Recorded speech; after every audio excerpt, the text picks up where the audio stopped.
Hello everyone, welcome back to my YouTube channel guys. Before starting this video, make sure to subscribe channel guys if you want to join my Telegram group guys for all limited crypto signals guys. So join now, the link is available in video description guys.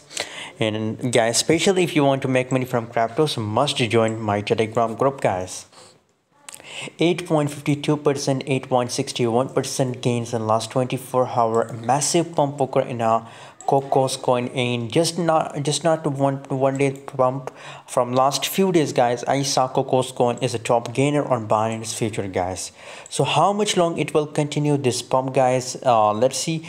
1.51 cent is the lowest of last 24 hour and 1.73 is the highest. A lot of people asking question about Cocos token, that is there possibilities that it will pump more or not guys.